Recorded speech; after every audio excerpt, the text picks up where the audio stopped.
Hello everyone.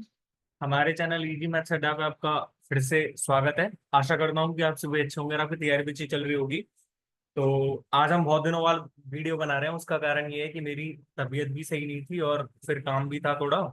तो इस वजह से हम वीडियो बना नहीं पाए, लेकिन आज बहुत सारे स्टूडेंट्स का मैसेजेस आए और एक ने तो डायरेक्ट पर्सनली मैसेज करके बोला कि भैया प्लीज जो प्रैक्टिस मॉक के सोल्यूशंस प्रोवाइड करिए। जहां तक कि हमने जो हमारा ग्रुप बना रखा है रिलीवेंट मॉक्स एसएससी, उस पे भी मैसेज आया। तो मैंने सोचा कि कहीं यदि हमें फ्री टाइम मिलता है तो मैं एक बार वीडियो बना देता हूँ उस चीज पे, ठीक है। तो आज हमारा टॉपिक क्या है? आज हमारा टॉपिक है प्रैक्टिस मॉक टेस्ट का लाइव मॉक टेस्ट सोल्यूशन हम आपके सामने रखने वाले हैं। लेकिन due to lack of time हम केवल आपको जो है मैथ्स का सॉल्यूशन प्रोवाइड करेंगे आज, ठीक है। मैथ्स का सॉल्यूशन ही क्यों प्रोवाइड करेंगे? क्योंकि भाई देखो हमारे पास टाइम की भी थोड़ी कमी है ना। कल क्योंकि छुट्टी रहेगी सैटरडे संडे, तो हम आपको ओलाई बोर्ड का टेस्ट तो सुबह ही अपलोड कर देते हैं, लेकिन due to lack of time अभी सिर्फ मैथ्स का सॉल्यूशन हम अपलोड कर रहे हैं, ठीक है। और यदि आवाज में कोई इश्यू लग रहा हो तो उसके लिए पहले ही माफी चाहूंगा, क्योंकि अभी भी तबीयत थोड़ी ठीक नहीं है, ठीक है। तो अब देख लो भाई, हम जैसे इस सॉल्यूशन में हम क्या देखेंगे, यदि हमारे पास कोई शॉर्टेस्ट अप्रोच पॉसिबल हुई तो हम वो देखेंगे, ठीक है। और साथ ही साथ यदि स्टूडेंट्स मेरे से ये कह रहे हैं कि भैया सॉल्यूशन करवाइए सॉल्यूशन करवाइए तो मेरे पास आज प्रैक्टिस मॉक के सॉल्यूशंस का बहुत दिनों के बाद मैसेज आया कि भाई सॉल्यूशन करवाइए। वरना प्रैक्टिस मॉक पे भी थोड़ा सा दो तीन मॉक टेस्ट देने के बाद उन्होंने भी ऐसे मॉक टेस्ट बनाना स्टार्ट कर दिया था, जैसा कि ओलाइव बोर्ड अब दे रहा है। ओलाइव बोर्ड बच्चों के साथ पता नहीं क्या कर रहा है क्या नहीं कर रहा है। मतलब one student is messaging in group कि भाई वो वार्म अप खेल रहे हैं, फिर उसके बाद पता नहीं। तो मेरे को लगा ठीक है भाई जो भी चल रहा है, लेकिन आपको यदि कोई ट्रस्टेड प्लेटफॉर्म पे यदि मॉक टेस्ट वगैरह देना है या फिर कुछ करना है तो ठीक है। मतलब ओलाइव बोर्ड पे स्टिक मत रहो, टेक्स्ट बुक के दे लो कभी, और कहीं से भी जो भी लाइव मॉक टेस्ट आ रहे हैं वो दे लो, कोई दिक्कत नहीं है, ठीक है। अब विदाउट वेस्टिंग टाइम मैं क्वेश्चंस की तरफ बढ़ रहा हूँ सीधा, और मैं सिर्फ मैथ्स का सॉल्यूशन प्रोवाइड करूंगा, मैं पहले ही बोल रहा हूँ, ठीक है। तो डिफॉल्ट लैंग्वेज इंग्लिश और I am ready to begin, okay. तो फर्स्ट ऑफ ऑल मैं इसको मिटा देता हूँ, है ना। और ये मेरा कौन सा क्वेश्चन से स्टार्ट होगा? अच्छा, पहला सेक्शन रीजनिंग का है, दूसरा सेक्शन जीके का, तीसरा सेक्शन तीसरा सेक्शन मैथ्स का। अच्छा, तो भाई जॉन जॉन जिस जिस क्वेश्चन को हम एक बार में कर पाएंगे, देखो हमारे को क्या है कि क्वेश्चन को कैसे करना है ये हमें क्वेश्चन रीडिंग के टाइम में समझ आ गया तो ठीक है, नहीं तो उसको एक बार स्किप करो, क्योंकि उसी क्वेश्चन को समझने में अटक गए तो भाई फिर तो बहुत सारा टाइम अटक जाएगा, बहुत सारा टाइम तुम्हारा ले जाएगा वो, ठीक है। अब मैं तुम्हारे क्वेश्चंस की तरफ बढ़ रहा हूँ। A special four digit number is formed using the digit 5620 exactly once if this number ends with a zero and is the second biggest number that can be formed under the given conditions, then how many odd factors does this number have? तो भाई एक बार में question यदि समझ में नहीं आया तो इसको करो। A special four digit number is formed using the digit, मतलब मेरे पास ये चार डिजिट है, उनको उनसे मेरे को एक नंबर बनाना है, फोर डिजिट नंबर, जिसके एंड में जीरो आना है, और वो सेकंड बिगेस्ट नंबर है जो इस कंडीशन से बनाया जा सकता है, ठीक है। एक बार इंग्लिश वाले स्टूडेंट इंग्लिश में भी देख लो भाई, सॉरी हिंदी में भी देख लो कि मेरे पास क्या है कि पांच है, तू दो और जीरो को ठीक है एक बार प्रयोग करके मैंने एक चार अंकीय संख्या बनाई है यदि संख्या जीरो पर समाप्त होती है, और दूसरी सबसे बड़ी संख्या है जिससे मैं दी हुई शर्तें हैं। तो फर्स्ट ऑफ ऑल मेरे पास जब छोटी और बड़ी संख्या निकालनी है मेरे को, तो सबसे छोटी संख्या क्या हो सकती है? सबसे छोटी संख्या यदि मेरे पास जीरो को एंड में रखूं, मैं जीरो को सबसे एंड में रखूं, तो मेरे पास सबसे छोटी संख्या क्या हो सकती है? सबसे छोटी संख्या हो सकती है मेरे पास 2560। लेकिन कैसे है कि मेरे पास छोटी संख्या के लिए मेरे पास छोटे अंक पहले आने चाहिए, है ना, और बड़े अंक बाद में आने चाहिए, तभी तो बन सकती है। अब मैं इसको ऐसे लिखूंगी 2650, तो ऑब्वियसली 2560 तो उससे छोटा ही है ना। अब मेरे को सबसे बड़ी संख्या बनानी है, सबसे बड़ी संख्या क्या बन सकती है? मान लो यदि मैं सबसे बड़ी संख्या बनाऊंगा तो मेरे पास यहाँ पे क्या होना चाहिए? मेरे पास सबसे बड़ा अंक होना चाहिए पहले, फिर उसके बाद बड़े ही बड़े अंक होने चाहिए, बड़े से छोटे की तरफ बढ़ना है मेरे को, बड़े से छोटे की तरफ। अब मेरे को इससे सेकंड वो बनाना है, तो मैं कैसे बनाऊंगा? दो और पांच को आगे पीछे फिरा देता हूँ, दो 6250। इसके अलावा कोई अंक बन रहा है क्या तुम्हारे पास सेकंड बिगेस्ट? इसके अलावा कोई सेकंड बिगेस्ट नंबर है क्या? ठीक है, तो 6250। अब इसके मेरे को क्या निकालना है? Odd number of factors. तो ऑड नंबर ऑफ फैक्टर्स कैसे निकलते हैं? मान लो मैं इनको फैक्टराइज करता हूँ, फैक्टराइज कैसे करूंगा? तो देखो 625 को मैं क्या लिख सकता हूँ? 5 की पावर 4 इंटू में 10, ठीक है, ऐसे ही तो लिख सकता हूँ ना मैं। अब 5 की पावर 5 इंटू में 2 लिख सकता हूँ इसको। अब यदि नंबर ऑफ मेरे को 2 के फैक्टर्स निकालने होते तो 2 के फैक्टर्स को मैं कैसे निकालता, 2 के फैक्टर्स को मैं कैसे निकालता यहाँ से कि मेरे पास 2 को मैं कॉमन लेके, क्योंकि मेरे पास 2 की पावर 1 है इंटू में 5 की पावर 5। ठीक है, यदि मेरे को number of odd factor, sorry number of sum factors निकालने होते तो मेरे को 5 इंटू 6 करना था, 5 इंटू 6 करना था ना, क्योंकि मेरे पास यहाँ पे मेरे को क्या है, यहाँ पे मेरे को दिया हुआ है कि 5 है मेरे पास। ठीक है, और यहाँ पे मेरे को ये है 5, तो 5 की पावर 5 है तो 5 इंटू 6 ही करना होगा ना। लेकिन मेरे को सिर्फ ऑड नंबर चाहिए, तो ऑड नंबर में मेरे ऑड फैक्टर्स में मेरे को 2 कंसीडर नहीं करना है, 2 कंसीडर नहीं करना है मतलब मेरे को 5 को कंसीडर करना है। तो 5 प्लस में 1, 6 फैक्टर्स ही तो होंगे, जितनी पावर्स होती हैं उससे प्लस 8। मान लो यदि ये होता तुम्हारे पास 7 की पावर 6 और होता, तो मैं यहाँ पे क्या कर लेता, 6 प्लस में 1 और कर लेता, इसका मल्टीप्लाई करके आ जाता। लेकिन अभी हमारे पास नंबर ऑफ फैक्टर्स कितने रहेंगे, 6 रहेंगे। ठीक है, मेरे पास दूसरा क्वेश्चन क्या है, दूसरा क्वेश्चन है मेरे पास, the market price of a car increases by 20% per hour at 8 AM। The market price of the car was 5,000। The car was eventually sold at 11,500 at a discount of 40%। If the transaction resulted in profit of 29.6%, then find the cost price of the car. ठीक है, मतलब यहाँ पे सीधा सीधा सही question है कि मेरे पास 8 बजे प्राइस इतनी थी 5,000, और हर घंटे कितनी बढ़ रही है, 20% तक बढ़ रही है। तो हमको जब 11%, 11 बजे तक बेच दिया है तो 11 बजे तक कितनी प्राइस होगी। अब थोड़ा सा मन में सोचने का प्रयास करो कि 5,000 का 20% निकालूंगा, 5,000 का 20%, 6,000, 6,000 का 20% कितना होगा, 1200। 1200 मतलब अगले जो 10 बजे तक इसकी प्राइस कितनी हो जाएगी, 10 बजे तक इसकी प्राइस 7200। और इसका 20% कितना होता है, इसका 20% मतलब 7200 का 20% निकालना है, 72 दूनी 144, यानी कि 1440। 1440 में जोड़ूंगा तो 8640। अब मेरे पास 11 बजे इतनी प्राइस है, और मैंने 11,500 को उसको डिस्काउंट पे बेचा है, 40% डिस्काउंट पे, मतलब उसको 60% पे बेचा है मैंने, 60% पे बेचा है ना। तो मैं इसका 60% निकालूंगा तो 864 इंटू 6 करना है मेरे को। 864 इंटू 6 कितना हो जाएगा, 4 6 की 24, 2 और 38, 3, और यहाँ से मेरे पास कितना हो जाएगा, 6 8 48 और 51, 5184। इसकी वैल्यू मेरे पास 29.6 का प्रॉफिट है, मतलब मेरे पास 129.6 की वैल्यू है ये, 129.6 की वैल्यू है ये। तो 5184 जीरो और 1296। ठीक है, अब 1200 इंटू 4 करूंगा तो 48 आता है, 4800। लेकिन 96 इंटू 4 करके देखो तो 96 इंटू 4 करूंगा तो मेरे पास 384 आता है। ठीक है, तो ऑब्वियस सी बात है कि भाई यहाँ पे ये सीधा 4 बार कट रहा है, 4 बार ही तो कट रहा है ना भाई। देखो ये कंडीशंस ये कैसी है कि आप जब जितनी ज्यादा प्रैक्टिस रखोगे ना भाई, आपको समझ में आ जाएंगी कि ये चीजें किससे जाएगी किससे नहीं जाएगी। अब मेरे को सिर्फ मैथ्स का सॉल्यूशन देना है तो मैं पूरा डिटेल में दूंगा भाई, ऐसे नहीं है कि मैंने सिर्फ खुद से कर दिया, खुद को करना होता तो मैं कैसे ही कर लेता। ठीक है, तो मेरे पास यहाँ पे देखो 1200 चौका 4800 होता है ना, 1200 चौका 4800, और 96 इंटू 4 करेंगे तो 384, क्योंकि 96 इंटू 2 करना है तो 192, 192 का दुगना 384। ठीक है, तो मतलब 4 बार कट गया और 40 आ गया आंसर, मतलब 100 की वैल्यू कितनी हो जाएगी मेरे पास, 4,000। ठीक है, मेरे पास तीसरा क्वेश्चन है यहाँ से क्या, तीसरा क्वेश्चन है मेरे पास, find the average of all 3 digit numbers that are divisible by both 3 and 4। 3 and 4 मतलब 12 से डिविजिबल होना चाहिए। अब फर्स्ट नंबर क्या है, 3 डिजिट जो 12 से डिविजिबल है, मतलब 108 है, 108, उसके बाद 120, 120 के बाद कितना हो जाएगा, 132, और डॉट डॉट डॉट करके मान लो। अब मेरे को 3 डिजिट लास्ट क्या होता है, 3 डिजिट वाला लास्ट नंबर मेरे पास क्या है, 999। 999 सिर्फ 3 से डिविजिबल है, 4 से नहीं है। लेकिन 997, 998, सॉरी 998, 997 आप ऐसे ही गिन के कर लो तो 996 ऐसा है, क्योंकि 96 4 से डिविजिबल होता है। 4 का डिविजिबिलिटी रूल क्या होता है कि लास्ट के टू टू डिजिट लास्ट के जो 2 डिजिट्स हैं वो किससे डिविजिबल होने चाहिए मेरे पास, लास्ट के जो 2 डिजिट्स हैं वो मेरे पास 4 से डिविजिबल होने चाहिए, तो वो 4 से हो जाएंगे, मतलब लास्ट नंबर मेरे पास क्या है, 996।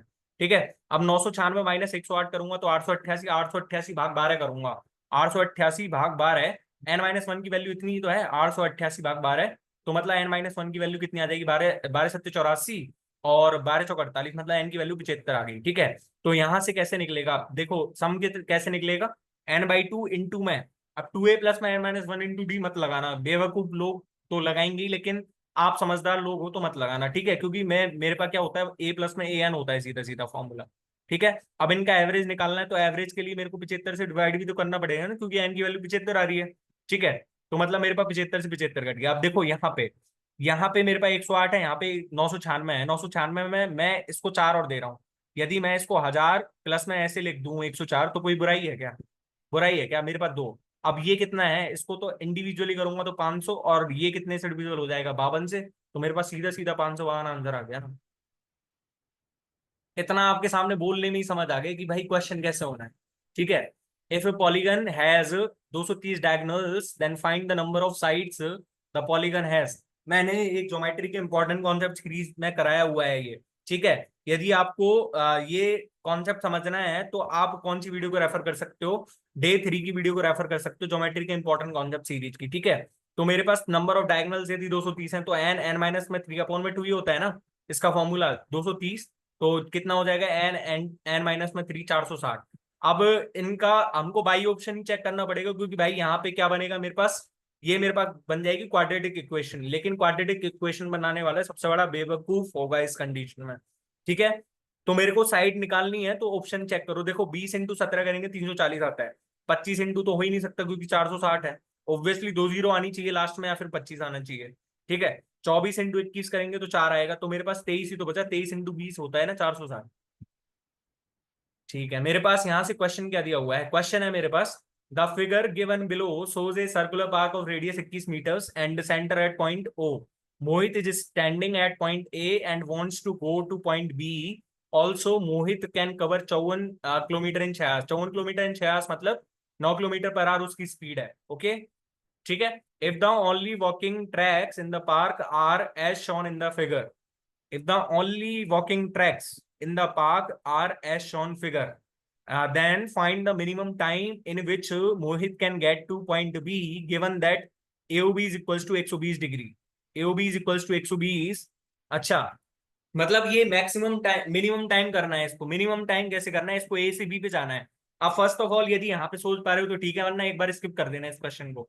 ठीक है। एक बार स्किप कर देना, कोई बुराई नहीं है, क्योंकि आप इतने बड़े क्वेश्चन को पढ़ने में ही वैसे तो हैरान हो गए होंगे, तो भाई इस क्वेश्चन को एक बार स्किप कर देना। लेकिन मैं तो देखो भाई समझा के ही छोड़ूंगा एक बार तो, कि मेरे पास 9 किलोमीटर पर आ रहा है, मेरे को सेकंड में टाइम दिया हुआ है, तो इसको कितना बदल सकता हूँ, 5/2 मीटर पर सेकंड है ना ये, क्योंकि 9 × 5/18, 5/2 मीटर पर सेकंड। लेकिन अब इसको ए से बी पे जाना है, तो भाई दिमाग लगाओ कि मेरे पास ए टू बी पे मैक्स मिनिमम टाइम कम हो सकता है। जब मेरे पास मिनिमम टाइम करना है तो मेरे पास ये डिस्टेंस बी तो मिनिमम होनी चाहिए ना।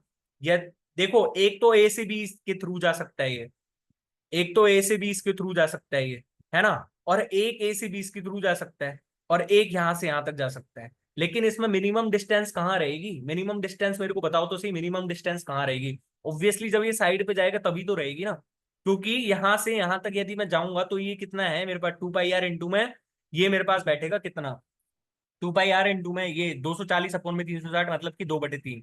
ठीक है। तो यहां से 7×21 मतलब कि 44×2 88 मीटर बैठे गए। ठीक है, 88 मीटर। और यहां से यदि मेरे को निकालना पड़े, क्योंकि 21 सेंटीमीटर जब मेरे पास रेडियस है, 21 मीटर की रेडियस है मेरे पास, तो मेरे पास ये वाला कौन सा हो जाएगा, ये यदि मैं निकालूंगा तो इसमें कोसाइन रूल नहीं लगा सकते क्या मैं, क्योंकि मेरे पास दो साइड गिवन है और एक साइड, तीसरी साइड निकालनी है मेरे को, तो कोसाइन रूल लग जाएगा। और कोसाइन रूल से क्या हो जाएगा ये, कॉस 120 कितना होता है, कॉस 90 प्लस थीटा, मतलब कि माइनस साइन थीटा, तो माइनस में 1/2। ठीक है। माइनस में 1/2 की वैल्यू मेरे पास कितनी हो जाएगी, a² प्लस में b² मतलब 441 प्लस में 441, माइनस में c² अपॉन में 2 इंटू में 21 2 से 2 कट गया। ठीक है। तो ये मेरे पास कितना है, -441। और यहां से भी मेरे पास ये 441 माइनस वाला इधर जाएगा, तो मैं कह सकता हूँ कि ये -441 × 3 है, इज इक्वल्स टू -c²। तो मतलब मेरे पास सी की वैल्यू यहाँ से कितनी है, 21√3। अब ये मान के चलो कि भाई ये 21√3 बड़ा है या फिर 88 मीटर बड़ा है, तो ऑब्वियसली जिन प्राणियों को पता है कि भाई जब सरकमफेरेंस के थ्रू जाएंगे तो ऑब्वियसली ये हमारे पास बड़ी पड़ती है, क्योंकि हम जब डायमीटर के थ्रू जाएंगे तो वो सबसे शॉर्टेस्ट डिस्टेंस है ना, सबसे शॉर्टेस्ट डिस्टेंस हमारे पास यही तो पड़ सकती है। एक तो हम इतना घूम के जा रहे हैं, एक हमारे पास सबसे शॉर्टेस्ट डिस्टेंस यदि हम मैं कहूँ तो भी डायमीटर है, लेकिन इस केस में मेरे पास क्या रहेगी, कॉर्ड रहेगी, क्योंकि ए बी कॉर्ड ही तो है मेरे पास। ठीक है। तो मेरे पास यहाँ की सी की वैल्यू 21√3 मीटर आ गई, तो मतलब कितना टाइम लगेगा, 21√3 अपॉन में 5/2, 5/3, सॉरी 5/2, 5/2। ठीक है। तो 42/42 अपॉन में 5, 8.4√3 सेकेंड। ठीक है। और यहां से भी सीधा सीधा निकाल सकते थे, 21/21√3 है, 7 का मल्टीपल चेक कर लो सीधा सीधा। ठीक है। मैंने सारे तरीके बता दिए हैं, इससे ज्यादा नहीं एक्सप्लेन कर सकता, उसके लिए माफी चाहूंगा। इफ sec a प्लस में 10 is equals to a, then find the value of 2a upon में a स्क्वायर प्लस में 1। अब इसको देखते ही आपको एक चीज समझ में आई, यहाँ से 2a अपॉन में a स्क्वायर प्लस में 1। हाँ, तो यहाँ से एक चीज समझ में आ रही है कि यहाँ से sec a प्लस में 10a है, तो हम यहाँ से सिर्फ sec a माइनस 10a निकाल सकते हैं।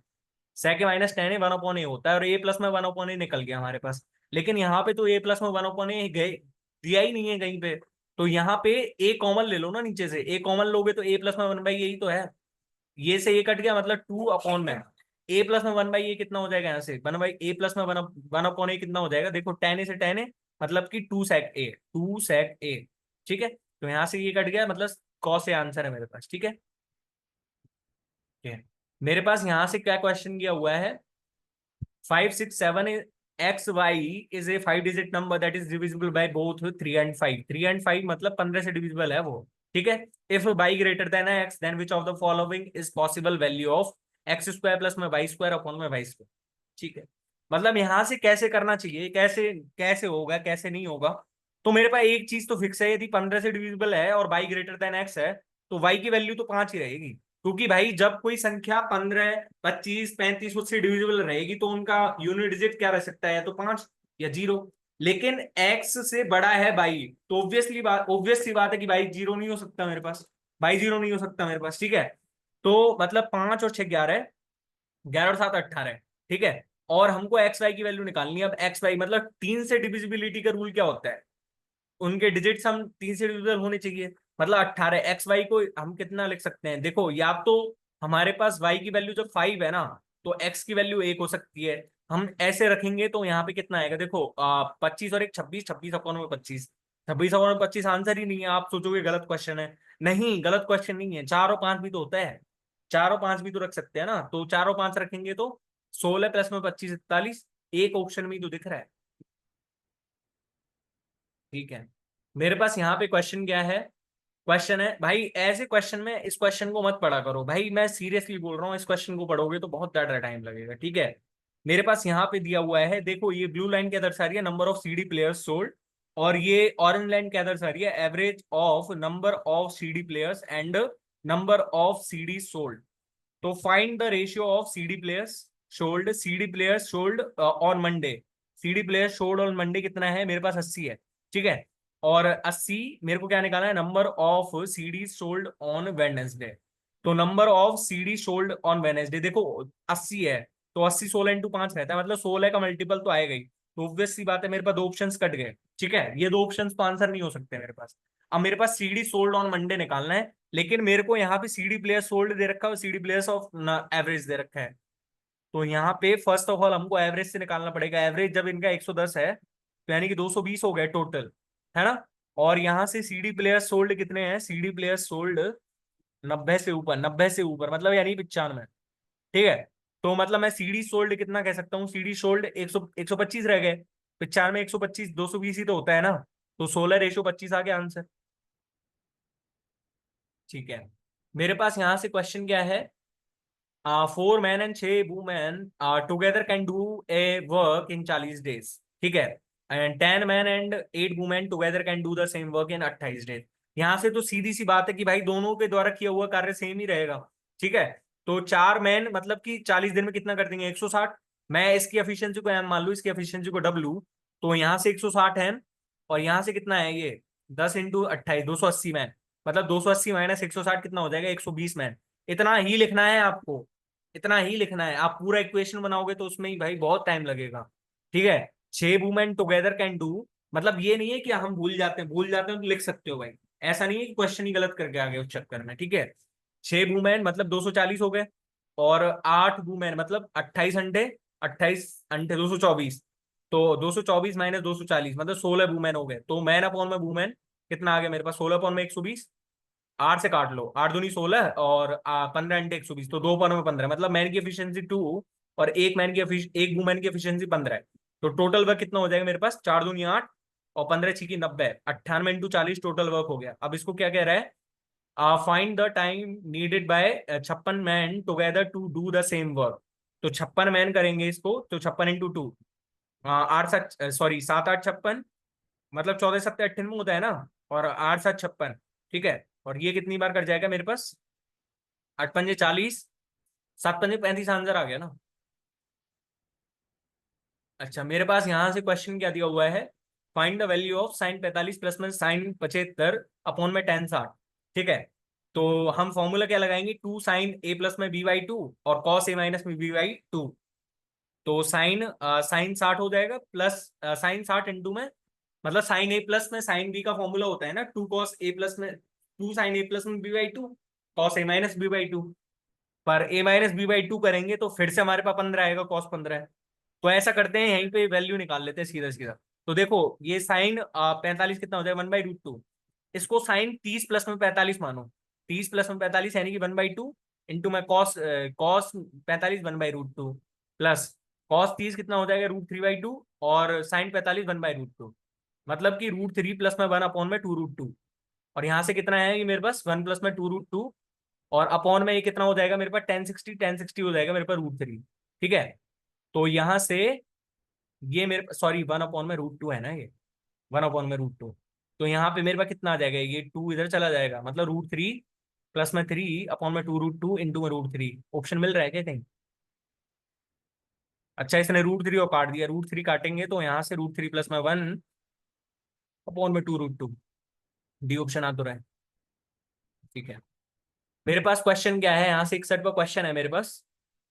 ए train can cross a pole in 18 seconds if the length of the train is 20% less than the length of platform. Length of platform, और मतलब ये मैंने यदि 5x मान ली तो लेंथ की ट्रेन कितनी रहेगी मेरे पास, सॉरी ट्रेन की लेंथ मेरे पास कितनी रहेगी 4x। Then find the time taken by train to cross the platform. अच्छा, मतलब कि 5x प्लस में 4x, यदि मैं ट्रेन की स्पीड को y मान लूँ तो ये मेरे को निकालना है। लेकिन मेरे को पोल क्रॉस करने में 18 सेकंड लग रहे हैं, मतलब कि 4x की वैल्यू मेरे पास 72 बाई है। नहीं नहीं, 18 बाई है ना, 18 बाई। ठीक है, मैं स्पीड को y मान रहा हूं ना, y मान रहा हूं मैं। ठीक है, तो x की वैल्यू मेरे पास 18 बाई/4 आ गई। ठीक है, ठीक है, तो मतलब यहाँ से 9x अपॉन में बाई, तो 9 इंटू में 18 अपॉन में 4, मतलब बाई से बाई कट जाएगा। तो 18 नंबर 162 अपॉन में 4, 40.5 सेकंड ना तो गया, क्योंकि 40 100 का 160 और 0.5 तभी तो रहेगा ना। अब इतनी भी कैलकुलेशन नहीं आती तो भाई मेरे से कुछ नहीं हो सकता। ठीक है, ये क्वेश्चन नहीं पढ़ना। If number of penguins in each zoo is more than the number of seals in same zoo, then find the difference between the number of penguins in zoo A and total number of animals in zoo B। अब यहाँ पे ये समझ लो पहले meaning, total number of animals in zoo, ये तो इसको दर्शा रहा है, difference between the number of seals and penguins. अच्छा, ठीक है, तो मेरे से क्या पूछ रहा है, पेंगुइन्स इन जू A and the total number of animals in जू बी। तो एनिमल्स तो टोटल कितने 130 है इसमें बी में तो, लेकिन यहाँ पे यदि मैं x प्लस वाई है ये, और ये मेरे पास x माइनस वाई है, तो यहाँ से 2x, मतलब x की वैल्यू मेरे पास कितनी आ जाएगी यहाँ से, 264 प्लस में 24, 288, 144। तो y की वैल्यू कितनी हो जाएगी, y की वैल्यू 144, तो 120 हो जाएगी ये, तो 144 माइनस 130, 14 आ गया ना आंसर। ऐसे क्वेश्चन होंगे भाई, है ना। ठीक है, मेरे पास क्वेश्चन क्या है यहाँ से, the height and the diameter of a right circular cone are 21 centimetre and 20 centimetre respectively. If the cone is horizontally divided into two pieces of equal height, then find the volume of the conical section thus formed. भाई कितना अच्छा question है ये, ऐसे questions भी आ सकते हैं, बताओ प्री में। ये सीधा सीधा सा है, इसमें सिमिलैरिटी लगेगी, इसमें सीधी सीधा सा है भाई, सिमिलैरिटी कैसे लगी वो देखो थोड़ा। ठीक है, मेरे पास ये कोई कौन है ना, ये मेरे पास कोई कौन है और ये इसकी मान ले ये इसकी रेडियस है ना, और ये मेरे पास उसकी हाइट हो गई, हाइट है ये मेरे पास। तो ये क्या कह रहा है कि ये मेरे पास जब ये कौन है तो मैं इसको यहां से काट रहा हूं, यहां से, और यहां से इस तरीके से काटा मैंने कि ये मेरे पास जो हाइट का रेशियो है ना, हाइट का रेशियो यहाँ से 1:1 है, मतलब H1:H2 की वैल्यू मेरे पास 1:1 है।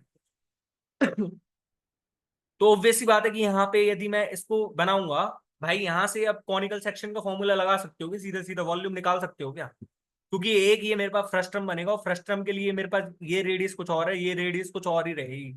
तो ऑब्वियस सी बात है इसकी रेडियस नहीं पता है मेरे को, तो यहाँ पे इतना तो दिमाग लग गया होगा कि भाई ऐसे तो नहीं निकलेगा हमारे पास वॉल्यूम। ठीक है, सॉरी। तो मेरे पास यहाँ पे 1:1 बन गया है ना। अब एक चीज समझ में आ रही है आपको कि देखो ये मेरे पास रेडियस है, ये मेरे पास हाइट है, तो रेडियस और हाइट के बीच में ये कौन है, क्योंकि ये मेरे पास स्लांट हाइट होती है और ये मेरे पास यहां से है। तो मैं ये नहीं कह सकता कि ये छोटा वाला ट्राइंगल ये बन रहा है और ये बड़ा वाला ट्राइंगल पूरा ये बन रहा है, एक दूसरे के सिमिलर है। सिमिलर है कैसे? ये देखो ये ये इसके बराबर है, ये वाला एंगल कॉमन है दोनों में, ये वाला एंगल, तो ये वाला एंगल इसके बराबर हो जाएगा। मैं कह सकता हूँ कि दोनों दो एंगल्स जब समान हो जाए तो मैं सिमिलर बोल सकता हूँ ना उनको। जब सिमिलर होंगे तो मान लो मेरे पास जब इनका रेशियो 1:1 है तो इनका वॉल्यूम किस रेशियो में होगा, वॉल्यूम किस रेशियो में होगा, वॉल्यूम किस रेशियो में होगा, H1:H2। ये मेरे पास सॉरी 1:2 है ना, क्योंकि पूरी मैं यदि H1 को इतना मान लूं और H2 को मैं पूरा मान लूं, क्योंकि यहाँ पे H1 और H2 एक दूसरे के आधे आधे तो दे रखे हैं, क्योंकि आधा बना रहा है ये इसको हाइट को। ठीक है, तो मेरे पास 1:8 में होगा। तो इसका इसका रेशियो इसका 1 है, पूरे का 8 हो जाएगा। मतलब 8 की वैल्यू मेरे पास कितनी दी हुई है, 1/3 इंटू में 22/7 इंटू में डायमीटर 20 सेंटीमीटर, मतलब 10 इंटू में 10 इंटू में 21, 7 21 21 कट गया, मतलब 8 की वैल्यू 2200 है मेरे पास। तो मेरे को 1 की वैल्यू निकालनी है। तो 8 एक कम 8 दूनी 16, 8 7 56 और 8 पंजे 275 सेंटीमीटर क्यूब। कैसे आया कैसे नहीं आया, अब आप समझ में आ गया तो ठीक है भाई, इतना ही टाइम है, मैं नहीं करा सकता इतना ज्यादा। ठीक है, यदि आपको फिर भी प्रॉब्लम है तो आप जो मेंसुरेशन वाला वीडियो देख सकते हो, मैंने अपनी वीडियो में डाला हुआ है प्रिज्म वाले में। ठीक है, there are 450 fruits mangoes plus में apples in a box, number of apples in bag is 25% more than the number of mangoes. अच्छा, नंबर ऑफ मैंगोज यदि मैं 4 मान लूँ तो उसकी वैल्यू 5 है, 5 प्लस में 4, 9 की वैल्यू मेरे पास 450, मतलब कि ये मेरे पास कितने हो जाएंगे 250, और ये मेरे पास कितने हो जाएंगे 200। 200 मैंगो ऐसे हैं मेरे पास। if 20% of mangoes are rotten, then how many mangoes in bag are not rotten? तो 200 का 80% 160 हो जाएगा ना सीधा सीधा। ठीक है, मेरे पास कितना है यहाँ से question, 40 workers working 7 hours a day can do same some work in 7 days, how many more workers should be hired in order to get the some same work done in valleys days if each worker now works for 8 hours in a day. अच्छा, तो मतलब यहां से कितना हो जाएगा, देखो 40 into में 7 इंटू में 7, यही तो होता है ना M1D1H1 की वैल्यू मेरे पास कितनी है, M2D2H2 की वैल्यू। भाई बटे में W होना चाहिए, बटे में W होना चाहिए, लेकिन यहाँ पे W की कोई जरूरत नहीं है हमारे पास कि इतना काम कर सकते हैं। ठीक है, तो मेरे पास यहाँ से कितना है, मेरे को M तो निकालना ही है, और D1 कितना है, यहाँ पे मेरे को 42 दिया हुआ है, और यहाँ पे R 8 है। ठीक है, तो सचिन 42, तो 400/8, मतलब कि 50। ठीक है, और 50 आंसर लगा दिया। लेकिन यहाँ पे क्या पूछ रहा है कि मोर वर्कर्स, मतलब 40 तो पहले ही है, तो 10 आएगा आंसर। ठीक है, थोड़ा क्वेश्चन को पढ़ा करो आसानी से, मतलब ध्यान से। Okay, a Aman sold an article at 270 and earned a profit of 35%।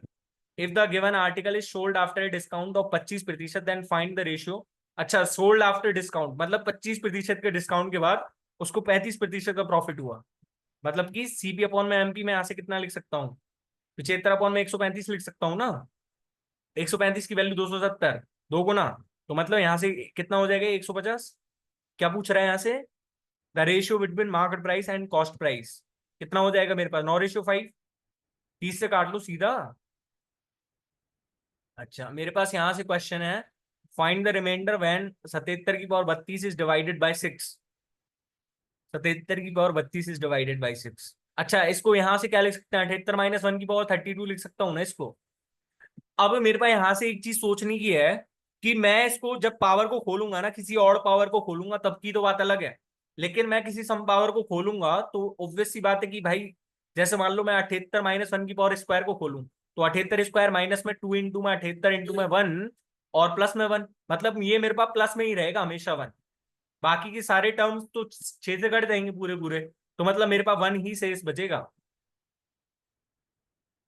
ठीक है, मेरे पास यहां से क्वेश्चन क्या है, Aman invested 30,000 at compound interest of 24% compounded annually, find the interest earned by Aman at the end of 2 years. At the end of 2 years मतलब 24 24 48, और 53.76% निकलेगा। ठीक है, 53.76% है ना। और यहां से एक चीज देख पा रहे हो आप, अच्छा मतलब 30,000 है ना, तो 30,000 का सीधा सीधा ही 53.76% निकाल दो यार। क्या ही देखना है इसमें तो 53 76 इंटू में 3 कर दो सीधा सीधा। यूनिट डिजिट 8, 8 एक ही ऑप्शन में दिख रहा है यूनिट डिजिट। ठीक है, मेरे पास यहाँ से क्वेश्चन क्या है। The table given below shows that, ना पढ़ रहा मैं तो ये question, find the total number of LEDs sold by all three sellers together. अच्छा, ratio of number of LCD to number of LED.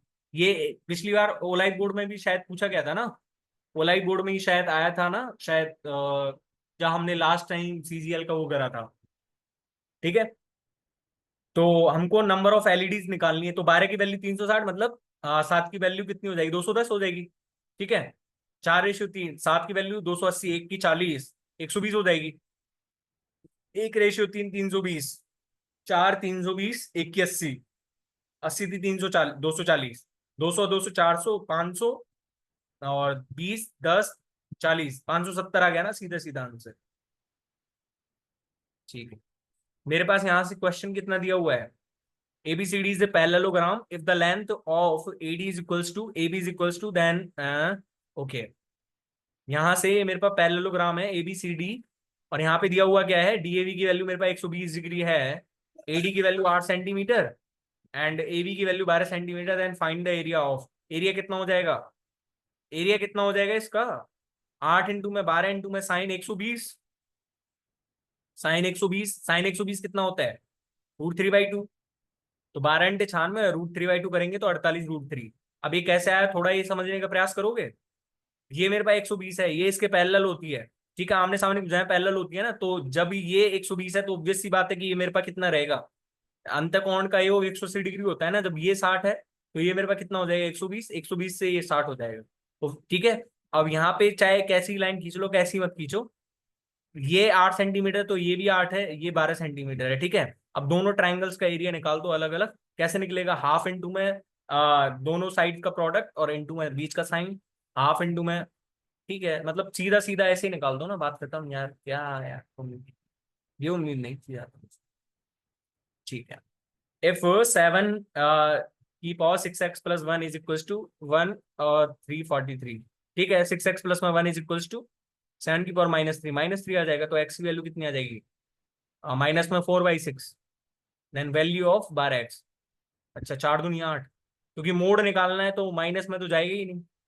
ठीक है, मेरे को क्वेश्चन क्या दिया हुआ है यहाँ से, बेहतर, A beats B by 50 metres in 800 metre race and B beats C in the same race by 200 metres. Find the distance by A will beat C in a 1920 metre race. यहाँ पे जब मैंने लीनियर रेस वाला topic पढ़ाया हुआ है, आप देख सकते हो वहां पे। ठीक है, अब मैं यहाँ पे सीधा ही शॉर्ट बताता हूँ आपको, शॉर्ट। ठीक है ना, शॉर्ट ये है कि मान लो ए की स्पीड चाहे कुछ भी है, ए का बी ने कितना चला है, बी जब 750 मीटर चला है तो ऑब्वियस सी बात है कि ए का 15/16 चला है बी ने, और सी ने बी का कितना चला है, सी ने बी का 3/4 चला है, क्योंकि 200 मीटर से हार हार गया ना वो बी से। तो मतलब मैं कितना लिख सकता हूँ, 1920 लिख सकता हूँ ना एक ही जगह, इंटू में 45 अपॉन में कितना, 16 इंटू में 4, 16 इंटू में 4 कितना हो जाएगा, 64। 64 की 192 तीन, मतलब कि 135, 1350 चला है सी ने। सी ने 1350 चला है, मतलब कितने से हार गया वो, 570 से हार गया, ऑब्वियस सी बात है। लेकिन अब बेसिक और देख लो थोड़ा। मैंने जब लीनियर रेस में ऐसे क्वेश्चंस कराए थे तो मैंने बहुत बोला था कि भाई ऐसे क्वेश्चंस में क्या रहता है कि मेरे पास टाइम सेम है, और जब टाइम सेम है तो मेरे पास speed is directly proportional to distance. मतलब मैं यहां से इनको स्पीड ना बोल के मैं डिस्टेंस ही बोल दूं कि भाई मैंने मान ली ए है और बी है, ए ने कितना चला 800 तो बी ने कितना चला 750, और बी ने जब 800 चला तो सी ने कितना चला 600 चला, है ना। लेकिन अब यहाँ पे दोनों का अलग अलग कैसे हो सकता है, इनको सेम तो करो, सेम तो करो। इनको सेम करने के लिए मैंने 15/16 से यहाँ मल्टीप्लाई, 16 16/15 से सीधा मल्टीप्लाई कर दिया यहाँ पे। ठीक है, 16/15 से यहाँ पे सीधा मल्टीप्लाई कर दिया, है ना। अब 15/16 से करते हैं, हाँ, सीधा सीधा, है ना। 15/16 से करूंगा तो मेरे पास यहाँ से कितनी बार कट जाएगा, 50। अरे हाँ, यहाँ पे करना है ना 800, और यहाँ पे मैं इसको 750, और यहाँ पे 15/16 से करूंगा तो मेरे पास कितना आएगा, 15/16 से कर दो तो यहाँ पे इतना आ जाएगा। फिर दोनों को सेम कर लेना, और 800 की जगह 1920 बनाने का प्रयास करना। 800 को 1920 कैसे बनाओगे, 24 घंटे 100 दिन में होता है ना, तो 24 से मल्टीप्लाई करना, आ जाएगा आंसर। ठीक है, आपको यदि वीडियो देखनी है तो लीनियर रेस वाला देख सकते हो, लिंक यहाँ पे डिस्क्रिप्शन बॉक्स में मिल जाएगा आपको। ठीक है, three natural numbers X by Z are in continued proportion ए बराबर, कंटिन्यूड प्रोपोर्शन का मतलब कि मेरे पास जैसे 1:3:9:27, मतलब कि 3 का गुणा 3 का गुणा 3 का गुणा, कंटिन्यूड प्रोपोर्शन ये होता है। ठीक है, एक्स बराबर 2, बाई बराबर 6, तो जेड वाला कितना हो जाएगा मेरे पास, 2×3=6, तो मतलब 18 हो जाएगा, 6×3=18, तो 18 माइनस में 6 12, 12 के स्क्वायर कितना हो जाएगा 144, और माइनस में 72, 72 आ गया ना, सीधा सीधा आंसर। आपको कंटिन्यूड प्रोपोर्शन का मतलब पता है तो आपने सीधा कर दिया, नहीं तो आप बैठे रहो ऐसे ही, क्या दिक्कत है। ठीक है, मेरे पास pipe A can fill a tank in 8 hours and pipe B is 20% less efficient than ए।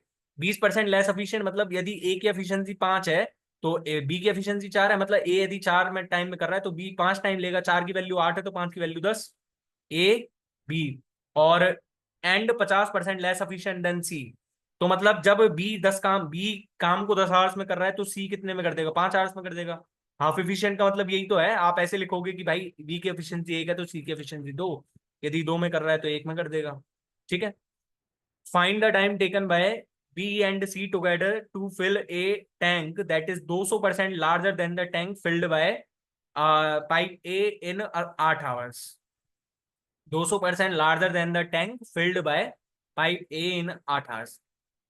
अच्छा, तो मतलब पहले इनकी एफिशिएंसी तो निकाल लेते हैं, मान लो मैंने टोटल की 80 मान ली, ठीक है, तो 10 और 8 और ये कितना हो जाएगा 16, तो 8 आवर्स में ये टैंक कितना भर रहा है 80, 8 आवर्स में ये ए टैंक 80 तो भर रहा है इसकी एफिशिएंसी के हिसाब से। हमारे पास क्या कह रहा है, B and C together to fill a tank that is 200% larger. 200% larger मतलब कि यदि ये 80 है तो 80 प्लस में 160, 240 है। 240 टैंक को बी और सी कितने में भर देंगे, 24 एफिशिएंसी के साथ सॉरी, 240 अपॉन में कितना हो जाएगा 24, 10 आवर्स। ठीक है, मेरे पास यहां से कितना है, इफ एक्स बराबर 1/2, अच्छा सीधा सीधा ही है क्या, तो एक्स बराबर कितना हो जाएगा 1/2 इंटू में 3/4, 3/8 प्लस में 15%, 10% 12 और 15% करूंगा तो 6 और जुड़ जाएगा 18, 18 प्लस में 9 27, 27 घंटे कितना होता है 216 है। ये पहाड़े तो याद होनी चाहिए, टेबल तो 30 तक तो ऐसी होनी चाहिए मुंह जवानी याद। तो 27 घंटे 216, 219/3, ठीक, 219/8, यहाँ पे एक्स की वैल्यू जो इतनी आ गई तो 219/8, 219 माइनस में 3 और 2/3, तो 6, 6 का स्क्वायर 36। ठीक है, हमारे पास देखो पूरा क्वेश्चन सॉल्यूशन करवा दिया है मैंने मैथ्स का। ठीक है, अब इतना ही करा पाएंगे और कल मिलते हैं जो ओलाई बोर्ड के मॉक टेस्ट सॉल्यूशन के साथ। तब तक के लिए बाय। आशा करता हूँ कि अच्छा लगा होगा सॉल्यूशन, और सॉल्यूशन अच्छा लगा है तो वीडियो को लाइक करना और चैनल को सब्सक्राइब करना बिल्कुल मत भूलिएगा। जिन जिन वीडियो का मैं रिकमेंडेशन कर रहा हूँ कि आप ये वीडियो देख सकते हो, ये वीडियो देख सकते हो, तो हमारे चैनल पर जरूर देख लीजिएगा एक बार, क्योंकि अच्छी वीडियोज हैं और आपको फील मिलेगा वहां पे। ठीक है, तो थैंक यू सो मच, मिलते हैं नेक्स्ट वीडियो में, तब तक के लिए बाय। एक बार सबमिट करते हैं, देखो कितने नंबर्स आते हैं, देखते तो हैं। ठीक है, तो देख लो मैथ्स में पूरे क्वेश्चंस ठीक है ना, तो आपको सॉल्यूशन एकदम बेस्ट लगा होगा, है ना। और सॉल्यूशन के साथ साथ मैंने कॉन्सेप्ट भी बता दिया है, इस वजह से थोड़ा टाइम लगा है। बाकी अकेले में करूंगा सॉल्यूशन तो भाई, अकेले में तो फिर अकेले में ही रहेगा। ठीक है, तो ठीक है, चलो।